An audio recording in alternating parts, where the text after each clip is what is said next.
Well, hey guys, what is happening? You're listening to the Timmy Riggs podcast, Life in the Meantime. I have a lot of exciting things happening in the background.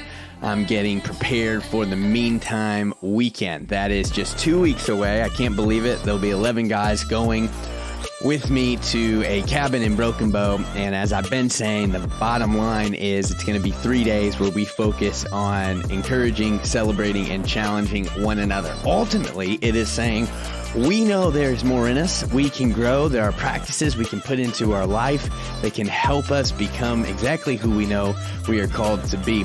We don't want to waste this life. We want to make sure that we're squeezing every bit out of it that we can. The bottom line is that happens absolutely best if we are in community. We are walking arm to arm with a bunch of guys saying we're going in the same direction together. So that's in 2 weeks. After that, we're going to just keep that momentum going because I'll be launching the Meantime group. If you're interested in that, please DM me or text me or go to timmyriggs.com and you can find the Meantime group page there. You can ask me whatever questions you want. I will say, full disclosure, I think it's going to be about $25 a month. Now, that gives you a lot of awesome access. First of all, you get immediate access to the Meantime group platform. This will be a page that is focused around community engagement. You get to hop in, create your profile, and then say what's up to everybody else on the community feed and start sharing where you're at, where you want to go, and how everyone else can help you get there. So basically, imagine a life networking group for your life. And so it's going to be all around our mind, money, and movement, which bottom line is that leads to every other part of our life. And so, yeah, my goal and my hope is that 3, 5, 10 years down the road, you're like, man, the Meantime group is ultimately what led me to become the fullest version that I am right now. And so I'm really excited about that. And I think that's all the updates. And Wednesday, I will be publishing a podcast episode with JC Rodriguez. He's a social media content creator around specifically money, finances. And I think I said it at the end of my last episode, but he actually has over 1 million subscribers on his different platforms. And so he's a young guy. And I think there's a lot that you can pull from in the ways that he got where he's at, how he's making sure he stays there, and ultimately just kind of living within the rhythms of how do you continue to navigate something that's so big and has so much potential, and going from there. So it was a fun conversation I think you'll be interested in. And I've got a lot of other cool interviews on the schedule. So I hope that you are paying attention to that and are something that you are encouraged by. And like I said before, the goal is Monday and Wednesday to release new episodes. And bottom line is, on my Instagram is where I'm most active. That's kind of my home base. And so if there's anything you need to know or you're interested in, please let me know. And like I said, you can contact me even through my website, timmyriggs.com. Today, I want to talk about all of us getting to this place where we stop trying to be a better leader. Now, you might be thinking to yourself, look, that doesn't matter. I'm not in a leadership role at work, or I don't really care that much about trying to become a better leader. But at the end of the day, I do believe, as John Maxwell has said, that everybody's a leader. At some point in their life, everyone has something to lead. And take it all the way down to the fact that you have yourself to lead first, which is kind of the most important thing. But the goal is just stop trying to be a better leader. And so what do I mean by that? Leadership, I'm guessing, has basically always been a hot topic, but I do think over the last 30 years, it's gotten more focused specifically on leadership. And I think rightfully so, because we look around, there are so many people who are in leadership roles, management roles, that are just bad leaders. They're poor leaders. They're not good at it. And I'm not saying they're bad people. I just mean a lot of times people get promoted into management roles because they're good at managing tasks, but they're bad at leading people. So look at my former industry, pastoral ministry. That's where I was. And it doesn't take long to look around the church and see, okay, we're experiencing that too. Some rough leadership stuff. And I'd say about a decade ago, right when I got to college, so 12, 13 years ago, There were some prominent leaders in the church that began to notice this too and start talking about leadership more specifically. And then that led to like every prominent pastor in the U.S. writing books about leadership, throwing huge conferences, and getting people on the leadership train. I really like the heart, but from my vantage point, it created something really weird on accident. It created this desire in people not to just actually be good leaders, but to be impressive leaders. So that's where the main focus came, right? So the word leader and leadership started getting thrown around as if like almost in the church world, it was equal to holiness, that if you could attain a certain level of leadership status, you have arrived, and you do that best by the way you impress people, right? Now, I love learning about leadership, but still felt kind of uneasy as all this was going, even as a young leader myself. And the funny thing is, I don't know if the focus on leadership actually solved leadership problems, because it created a new one. That idea of I want to be an impressive leader instead of just a impactful one. So Carey Nieuwhof, he's a prominent church leader. He's brought a lot of attention to these issues in his podcasts and his blogs. And he recognizes that there is a huge lack of leadership health within the church as much as there is within culture. And that's happening right now. So he's saying, even though we've been focusing for 15, 13, 12 years on leadership within the church, it's still not solving the problem. And so the bottom line, he says, is that leaders who lack the ability to lead themselves will always have a hard time leading others. Often they'll burn them out in the process too. What I'm trying to point out is that I see a lot of young leaders in the church, but also older ones, whose main focus is around how do I get better as a leader? And I just think that's not the right question. At first it sounds like it, but I think the very heart of it is how do I? So very quickly, this path becomes about your image, your value, and your reputation. I want everyone to become better leaders, but I want it done right, okay? I've been on the wrong end of this. And so I'm even speaking from my own experience. Many times I look back and see that I sucked as a leader, especially as a young leader. The root cause was because my focus was how incredible could I seem as a leader. The beauty for me was once I jumped from a traditional role about 2 years ago without a title, and all the things that I thought made me impressive were now gone. I had to step into real life leadership class, which was the realization that the group of people I was leading was now a group and party of one, which was just me. So my question moved from how do I become a better leader to, well, I'm not really leading anyone. So what will it take for my wife to feel valued and pursued? How will my friends know that I'm here for them? And what practices do I need to instill to make sure I'm healthy physically, mentally, spiritually, and in my finances? So weirdly, the minute I gave up any type of position that was recognized as a leadership role is when I felt like I actually began the dirty work of becoming a better leader. I left all the leadership jargon to the side, and I dropped the concern about impressing anyone and instead focused my intention on what Jesus tells us to do. Seek first the kingdom. Now, I know that sounds so cliche, but it's like Jesus himself says, look, if you want to be great, be a servant to all, begin to serve people. And so if God's reign is being like that of a kingdom, then we are to mimic it. What did Jesus do? He came to serve, to give himself up for those that he was leading. Now, we hear that a lot, and that's preached really hard at church, but to make sure, I think mostly to fill volunteer spots on Sunday mornings, to make sure doors are being open, to make sure chairs are being stacked, and to make sure that all the annoying stuff that no one really wants to do is done. And I'm not saying that's not part of it, okay? I've stacked thousands of chairs in my life, but that's definitely not all of it. And when that's how it's led to talk about in the church, like, oh, if you stack enough chairs, eventually you can make it to the worship team.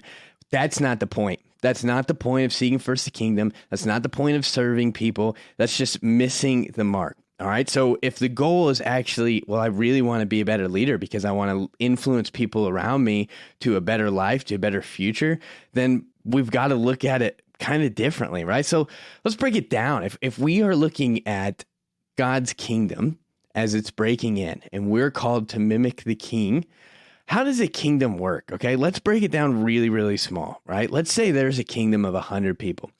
What is the king's job? It's someone who has been appointed to help protect and provide for the people. Period. That's the first goal, to be involved in their daily lives and to make sure the health of the community is the highest priority. In a community that small, the king's job is not to just sit on his throne, forcing people to please him. He is involved. He's advising projects that are happening within the community. He's sharing wisdom on how to operate within their relationships. He's involved in the collection of resources. He's listening to the concerns of the whole. In other words, he's getting his hands dirty. Now, we've heard that too, right? But he's far less concerned with being impressive and more focused on making a daily impact for those involved. How does the king know how to do this well? Because he did it in his own life first. And then he started to help people around him do it. And then eventually that led to an influence that he earned through his actions, not his words. His focus would be on doing the right next thing, not being some magical guru. For me, let's break that all the way down to even what I'm doing my Meantime weekend. That is the point. It is not saying, hey, come to this weekend because I'm going to be your guru and I'm going to tell you all these 7 things to do to make your life perfect. It is, hey, I want a group of guys walking with me through life and where we are encouraging, celebrating, and challenging one another. I'm not seeing anything like this that exists. If it does, it's $5,000 for a weekend. I want to make it more accessible. I want to be a part of this. So I'm just going to put it on myself. So obviously I'm breaking the rule on how to talk about anything in a way that doesn't make it sound like it's all about you. But the bottom line is I stepped into a leadership role that was not based around impressing people, but instead impacting my friends and me, because I didn't see that this was happening anywhere else that was accessible. And so I just decided to point the way and start moving that way and see if anyone else would come, and people did, right? So hey, real quick, just wanted to take a second to once again remind you about the Meantime group. It'll be launching after the Meantime weekend sometime this September. If you are a guy looking for a community of people that are saying, hey, I want to grow and I want to be encouraged and I want to do that for other people as well, then this is going to be the group for you. There's going to be so many different things for us to do within this group. First of all, when you become a member, you get instant access to the membership page. This is a platform that is built all around community, about engaging where we are, where we're going, how we can help one another get there, and then also 2 group Zoom sessions throughout the month with guest speakers, 1 monthly get together where we see each other in person if you are local, exclusive invites to different exercise events and different group outings, also early access to everything that I end up putting out, whether it's an invitation to the next Meantime weekend or any products that I sell. So if this interests you, please let me know or share it with a friend and say, hey, this is where you're going to begin to see your life move forward. You're going to be inspired, encouraged, and challenged. That is ultimately a small example of what it looks like to lead. I don't feel like I'm in the front. I feel like I'm locked arms and we're walking forward, making a way through the wilderness, making a way and creating a path. So John Maxwell talks about how everyone is a leader. I said that up top, but he also combats the fact that it's not lonely at the top. He says, if you think that you're a leader, but no one is following you, then you're just on a hike by yourself. And we hear people say, oh, it's lonely at the top. It's lonely being a leader. Yeah, well, you're doing it wrong. The goal there for you is it's this pyramid that you sit at the top of, and everyone else is impressed by all the things you have to say and all the things you're doing, when instead it's like, no, we're in a line together, or we're in a circle together, and we're going to move forward. I remember Simon Sinek talked about how he went and saw a tribe and the chief sat in the circle with everybody else, not elevated or anything. It was a circle where everyone had the opportunity to give their input. The other thing was, he quotes Nelson Mandela, who says that his father, as the chief of the tribe, would always speak last. And it's this idea of just saying, look, I'm not the only one here. We're collecting life goals and good decisions and practices together. So one great test to know whether you're just a manager trying to impress people, trying to get better at being a leader, versus an actual leader who is influencing the way people live life, is to ask yourself this: how often do people ask you how you make your life work? How often do people ask you how you make your life work? And I don't mean because they're enamored by your busy schedule, but rather because they're inspired by the rhythms you have around your marriage, health, finances, and relationships. So here's the bottom line. Quit trying to be a better leader. Focus more on the decisions that help you lead your own life well. Get your mind, money, and movement right. Focus more on being a better friend by cheering with your friends when something good happens, and just listen and be there for them when something bad happens. Listen with the intent to hear before responding. Check in on them when you haven't heard them from a while, right? Seek a deeper relationship with God with that being the only motive. Not that you want to impress people by how spiritual you are. No one actually cares about your work accomplishments and accolades. Nobody wants to hear your stupid buzzwords about leadership. No one cares how you say you're leading something. Your actions will be the only tell. What people want to know is that you're pointing to a better future for everyone involved and that you're walking with them to get there. When you actually do that, even when you make the wrong move or decisions at times, it's understood and forgiven way better because they know you're charting a course that's never been trekked before. Here's the key in doing this well. At any point, if you ask yourself, how will I be perceived? Then you know you are doing it wrong. The only question you should be asking is, does this help all of us move forward in the process of a better future? I'm not saying, obviously, that we don't want to work to become better leaders. We just don't want to work to become better leaders if it's about us looking better. The goal is, hey, we want a better life for us and those around us, and we're going to start making decisions to get there. Understand there are all types of nuances and different tools and skills that you can use, especially within your job, to be a better leader. I'm for those things. But if you look in the mirror and your leadership is connected to your reputation and your ability to impress people, then it's going to be a really lonely path and you'll burn out as much as you're making the people underneath you burn out. But if instead it's, hey, I just think there's a better option and we're going to start moving this way together and I'm going to be in it with you, then you have a much higher chance of being successful as a leader. So it's not how can I be better as a leader? It's how can I get better individually as a person who cares about the people around me. And bottom line is, if you're doing that, you're going to get better as a leader. With that said, I hope that was encouraging. Again, there are so many different ways to talk about this, but I'm just trying to bring the mindset around it to where we're going to live the best life possible for ourselves when we're not concerned about what people see us as or what they think of us as. And instead it's, hey, I'm just on this path of growth. I'm on this path of being more whole and more fulfilled. And when you're doing that, it just spills over, right? It's like David when he says, man, my cup runneth over. Well, where does that go? That goes to other people. It's going to be contagious. When you are actually moving in the right direction for your life, that's when people say, how do you make your life work? And you can share it with them and you can begin to walk with them. It's not about, I want to impress you with my schedule, all the things I get done, how fit I am. That's not it. It's just, I think this is the best way to live life. And if you want to learn more, you can, right? And so that is that. So as you move through whatever it is you're leading, if the question is, how will I be perceived? Then you need to start changing it to, how can I help us all move forward in the process of a better future? You can rate this podcast. You can share it with a friend.